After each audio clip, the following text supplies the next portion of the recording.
Cherie Hansen here, just coming to you with one of my videos that appears wrapped around a thought.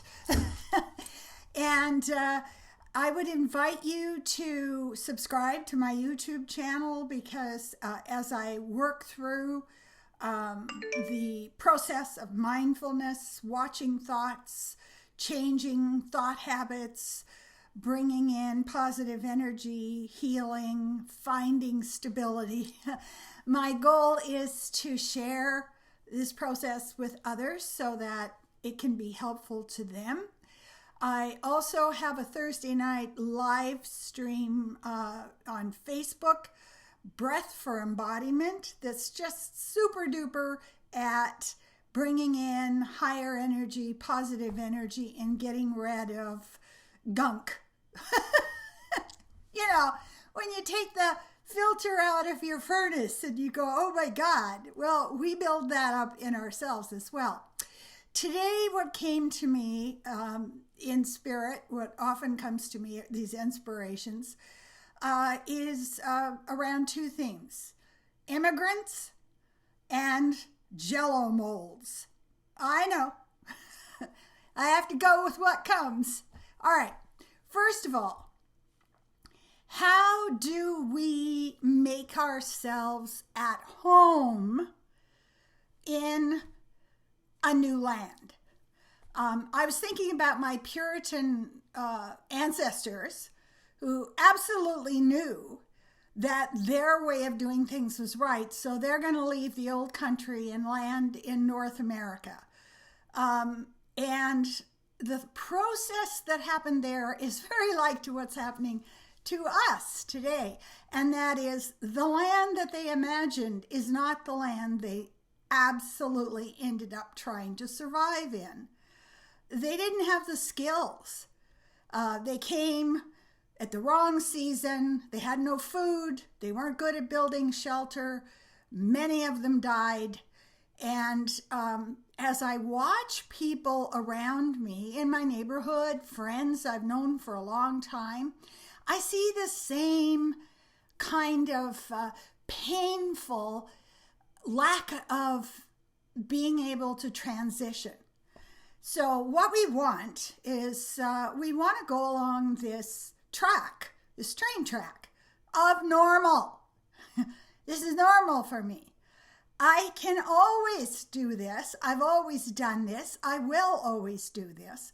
And the problem is that we have, without intention, without buying a ticket, we didn't sign up for this, ended up landing in a new reality.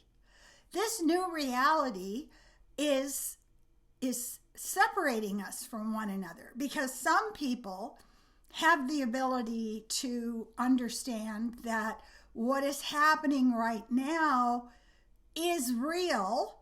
Something that happened in the past is over, and what's going to happen in the future, we have no freaking idea what that's going to look like. So we're in a place where we feel very alarmed because I can't do what I always did. If you are studying mindfulness practice, you understand that the reason for that is because you have so many neurons laid down, those little white threads that look like potato roots, that run along a particular path. These are habits, they're hardwired, we want to do it. And as we step into new realities, what we're being asked to do is pretend you got on a ship, a spaceship, a rocket to another planet, and put yourself into a position that is about survival.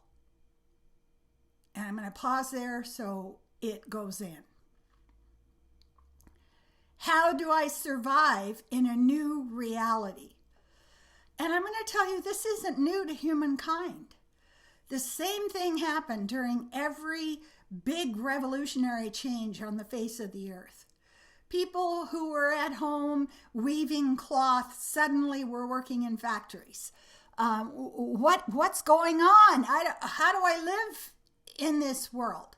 And the answer to that question is to think of yourself like an explorer who has landed in a new place. It has new rules for survival. It has a new language. It has new mores. And it's calling upon us to really step into the now, right now. And that's where we ground ourselves. Right now, I am here. I am not thrashing against the fear that the past and my learned behaviors are no longer available to me. It's changed. And I love this saying, I just love it, that people use in movies or in plays or something like that. And the saying is gorgeous. It's called, well, that happened. You know, you're not wrestling with it. You're not denying it. You're not trying to undo it. You're not trying to live in the thing that has fallen away in the future because you're so terrified. And here's where the irony comes. I thought about Jell-O molds. When I'm trying to talk to my clients about imprinting, the socio-familial imprinting, the social signaling that we get from other people, I often see a Jell-O mold in my head. Our ancestors, my grandmother, my mother, people behind me have made this big Jell-O mold, which is a form that they poured me into, and I am supposed to assume this shape. Look, I'm a green raspberry.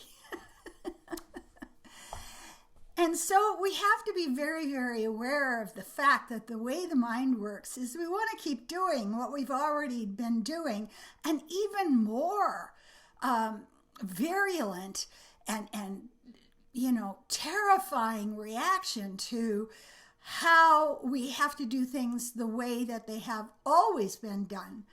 Because when we get right down to it, what are we afraid of? We're afraid we're not going to survive. If I can't go to the hairdresser, how am I going to be accepted as a middle-class woman?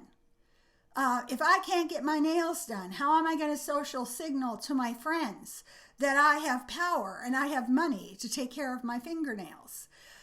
There's so many scripts that we've been poured into. And now is the time to step back and ask the question, what is this new land?